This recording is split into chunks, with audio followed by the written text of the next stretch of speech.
Hi guys, welcome back to the channel. I'm Niladri Mukherjee. I'm a regulated Canadian immigration consultant. I practice here in Mississauga, Ontario, Canada, and I'm the founder and the CEO of Nuvonation Immigration Consulting. So let's try to understand what is flag polling process to start with, and then probably try to give you a little bit insight. Should you be attempting a process known as flag polling? And if you do it, let's say without success, then what are the possible repercussions that you face, so that in the end you get a complete idea as to understand whether this process is for you or not. So flag polling, as many of you would know, is a process where somebody with a temporary resident status holder here in Canada cross the border to the United States till a flagpole, which is why the name came from anyways, till a flagpole.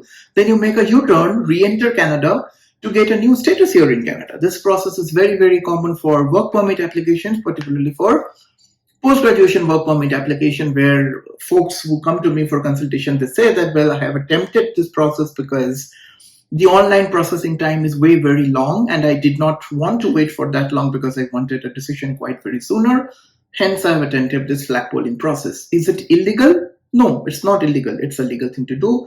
And you have probably a million examples here in Canada who have attempted this process successfully. So success is something that is there everywhere. I know a lot of immigration consultants glorify this process of flag polling. They say that, we would provide border representation and whatnot. All is there. There is no denial about that. The reason of making this video is to make you understand one thing. Let's say you are running a simple Google search and you're writing, what is flag polling? Can I flag poll? Things like that. 99.9% of the times you will not come across any government website that is even mentioning the term flag polling. Not even a website, either IRCC or CBSA or Canada.ca. These three are the primary information procuring website as far as immigration is concerned anyways, are talking about flag polling. You see the articles, the videos and everything are coming from immigration firms, either immigration consultants or lawyers. That doesn't mean that it's a concept that doesn't exist. I'm just saying that government is not talking about this. If you're going to the Government of Canada website, IRCC website, and make a query as to how can I apply for a work permit, typical way the government asks you to apply for a work permit is an online process, right? Now, you could tell me that, well, the online has a long processing time. Through a flag polling process, I get it done within a few hours, literally. But then the question you should be asking is that if it's such a simple and a fast forward process, why the government itself is not promoting this process? The simple answer to that is government is not promoting this process because the border services officers at the border, they are the CBSA officers. That's not the designated institution that ideally carry forward your work permit application, so to say. So they are not IRCC, they're CBSA officers, right? CBSA is not a decision-making authority when it comes to your immigration. They are here to protect the border. So essentially, in a loose way, you are approaching somebody who is otherwise not a decision-making authority to process something that is not in their prerogative. Fair enough, it's been a process that's been going on for a while. It's been sort of unofficially official, if you will, and a lot of CBSA officers will do it.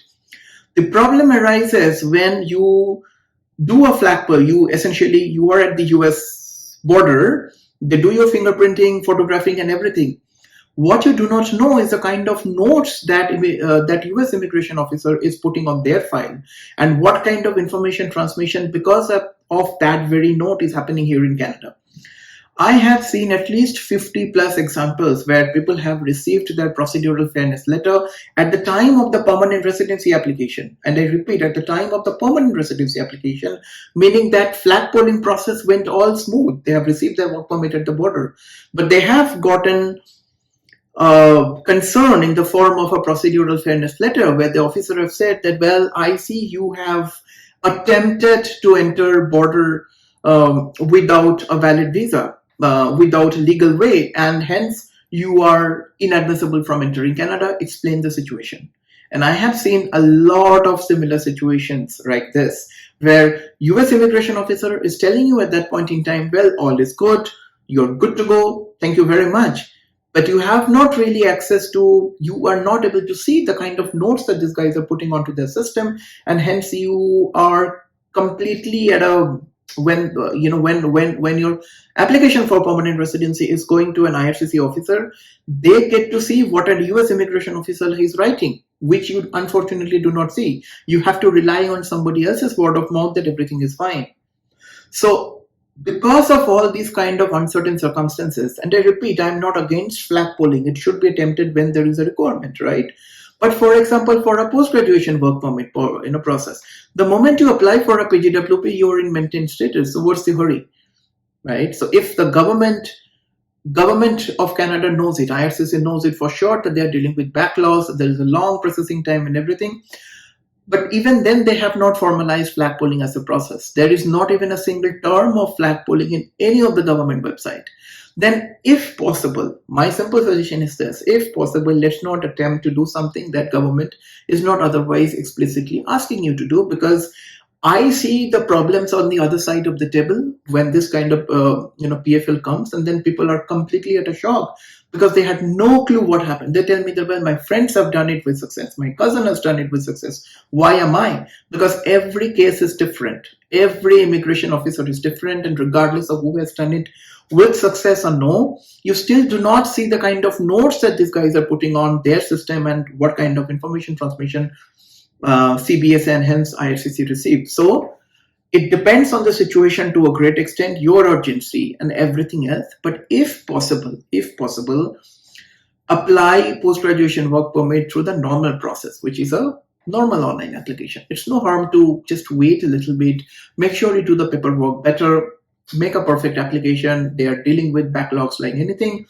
It should just be fine. But again, it depends on the situation. If you need my assistance with understanding whether you should be attempting flag polling, and if you need help with border representation, at least here in Ontario, I have done it quite a few with success. This not, again, I suggest to many people to do it, but it depends on the situation. So if you want me to assess your situation, most welcome to come for a consultation. I'll be more than happy to have a case-specific discussion with you and take it from there. Hope this helps. You guys are the expert. Bye now. Cheers.